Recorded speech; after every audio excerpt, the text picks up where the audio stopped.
The state of this Dead by Daylight mid-chapter update is that it has made the game really freaking good. Hello friends, welcome in, I'm DasFood, and today I want to walk through all of the changes made in the latest mid-chapter and talk about why the game feels so good to play now, so healthy, and why I am actually having a lot of fun with the game in this moment. Now, I had said back when we first talked about this coming, mid-chapter, I had said, hey, here are my thoughts on it. They're generally positive, a couple of things I'm worried about, but what I have to give Behavior credit on is, generally speaking, they listened, and I'm going to go through this. I'm going to go through these, and I'm going to talk about what I have noticed. I'll try to have some background footage to, show you that I have been doing these things, because what I generally tried to do is I started doing things like burning the Azeroth map offerings and all that so I could play on the reworked maps. I tried using the perks that have been reworked. So far, so good. So far, I am really loving a lot of these changes. And I think I'll start with the maps. And I'll say that it's a limited sample size. I realize that it's a limited sample size, but both Blood Lodge and Gas Heaven feel much better than before. Now, if there is one area that I have always been actually kind of negative with Behavior on, one area that I say they don't know what they're doing, and they really never have, it's map design. So for me to come out and say that these maps feel good, it's unreal. It's unreal because they have been on such a consistent streak of L's with the maps. I mean, really bad stuff. Garden of Joy, terrible, broken, gross. The Borgo, too large. A lot of people hate the filter that they put over it. Red Forest rework, somehow worse than it was before. I think I'm just gonna have to make a rant video on that at some point because I don't know how that's possible. I don't know how you took debatably the worst map and made it worse, but they did it. But then they did this. They reworked Blood Lodge and Gas Heaven, and honestly, I like it.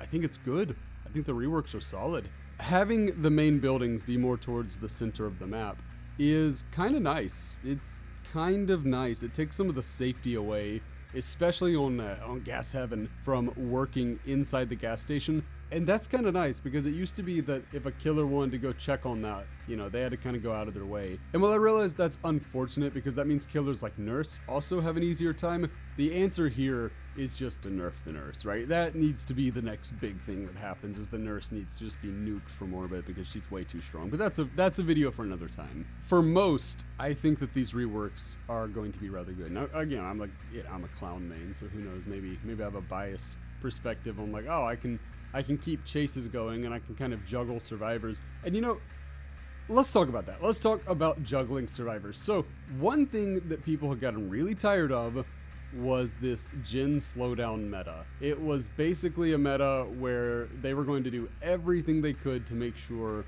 that you did not pop gens. And it was more about protecting the gens than actually getting in a chase. And what it led to was a lot of 3-gen scenarios. And I don't know that there's anyone out there who looks at the 3-gen scenarios and says, yep, that's fun, that's good, I love this. 3 gens, 30-minute games, hell yeah, love it. 40-minute games, great. I mean, it's great because the blood points cap, so I'm not going to earn any more, and it's not like I'm getting super exciting chases out of it, because why would I want those? They were miserable, right? We hated those games. I think overwhelmingly the majority hated those. So Behavior did a really good job of trying to change that. And one way that they did that was through a rework of healing. So I mentioned like juggling survivors. The hit and run playstyle is back, baby. It's back, and I'm happy to see it back because it's healthy for the game. It's healthy for both sides. Rather than just hold a tight 3-gen, which they still can try to do, obviously, and some killers like Skull Merchant and Knight, and even the aforementioned Nurse, right? Yeah, they're still going to be able to hold 3-gens pretty well. That's true, but not nearly as well because they can be rewarded for bouncing around, for injuring different survivors, right? And that's cool. And of course, if we're going to talk about 3-gens, one of the ways that 3-gens were able to be protected so well was the Call of Brine Overcharge combo, especially if they did Call of Brine Overcharge and Scourge Hook Pain Resonance. They could keep those gens regressing at just an alarming rate, and again, they could drag the game out forever. So what did Behavior do? Behavior took those 3 perks that I just mentioned, and again, to reuse a phrase, they nuked them from orbit. Now, there is a sad side to it where we have 3 perks that are just, I'm gonna say 2 of them are not useful anymore. Call of Brine and Overcharge are dead. Dead as a doornail. They're dead. However, I think the news of Pain Res's demise may have been greatly exaggerated. Pain Res is still a decent perk. It requires more careful consideration because, you know, the way it was, whenever you down somebody, you'd pick them up and you'd just go to the white hook. That was it. Now, you gotta realize, have I hooked this person on a scourge hook before?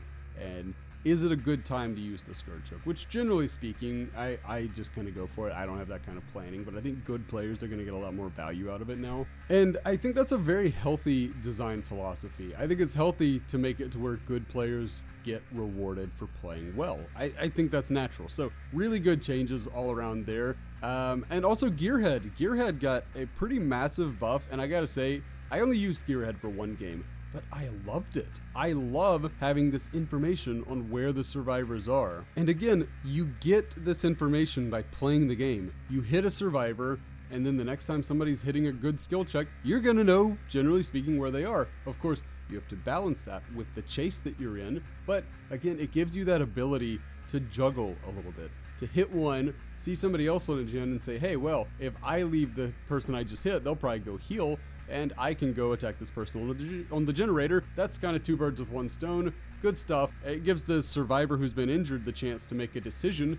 Do you waste the time healing, or do you go work on a gen, especially if you have, you know, a perk that's going to help you because you're injured. Overall, it's just a really cool little mind game that has been introduced, and I think it's extremely healthy for the game. And while on the subject of health, let's talk about the survivor perk changes and the general healing rework entirely. So we'll start with the perk changes. Circle of Healing, it's still strong, it's still really good. It's healthier now, it's better, you know, it's not...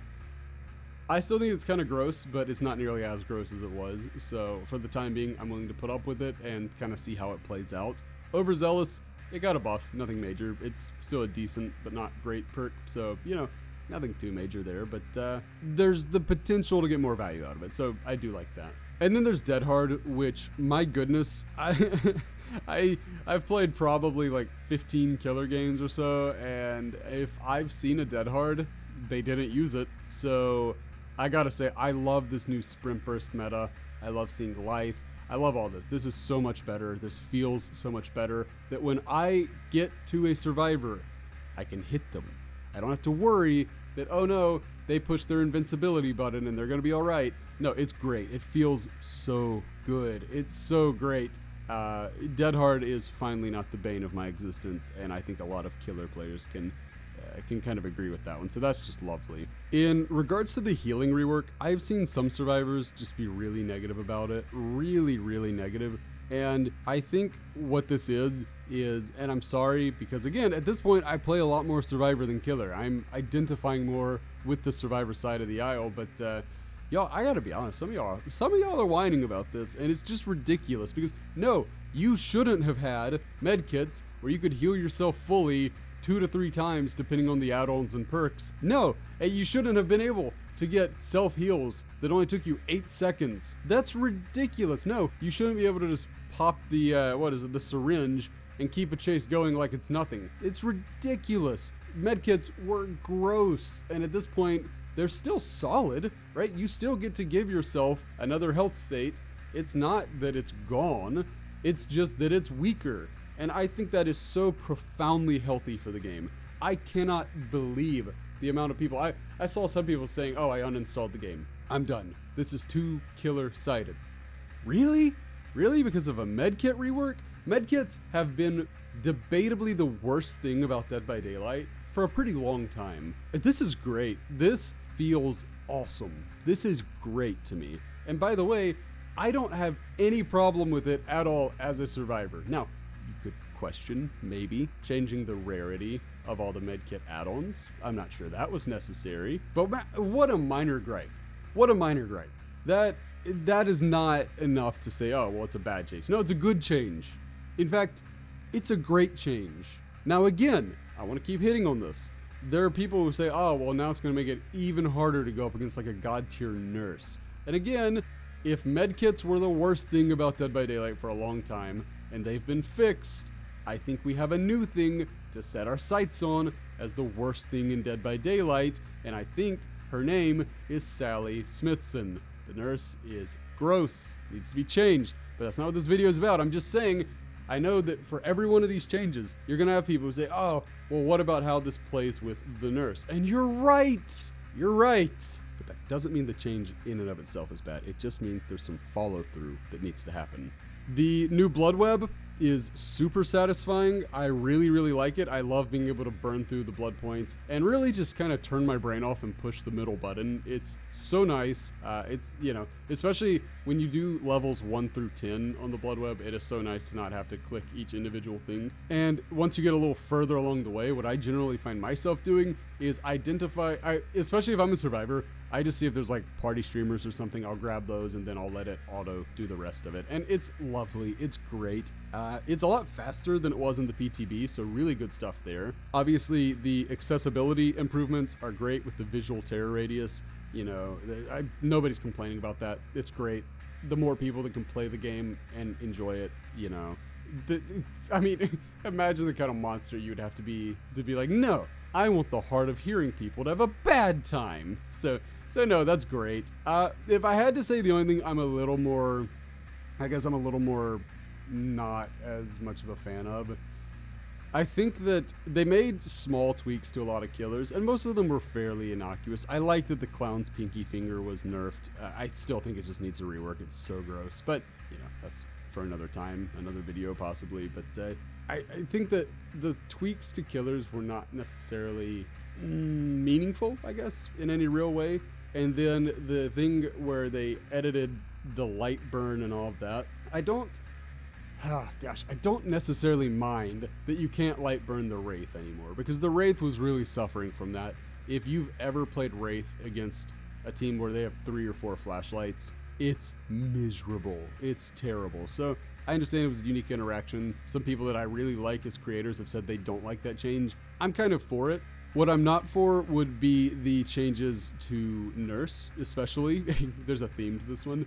I don't like that you can't stop her mid-blink anymore. I don't necessarily love that Artist got a little bit of a buff too. I don't like it when the really, really strong killers get buffs, because they're already really, really strong. That said, it's a pretty minor thing. It's a very minor gripe. It's not really going to change how the game plays too much. And overall, this is a massive win for behavior. This is a great mid-chapter. This is mid-chapter 27.5, and my goodness, it is solid.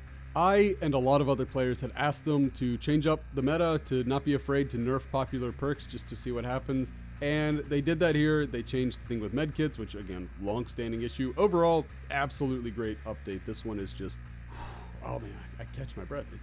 It's remarkable. It is a fantastic change. This is a good mid-chapter. I love it. I commend the devs. Good job, behavior. I'm almost tempted like A+, but I think because there are a few gripes, I give it an A. This is an A. This is good. Really, really good work. Very happy with it. Interested to know how everybody in the comments feels. Are you enjoying it? Are you enjoying the update?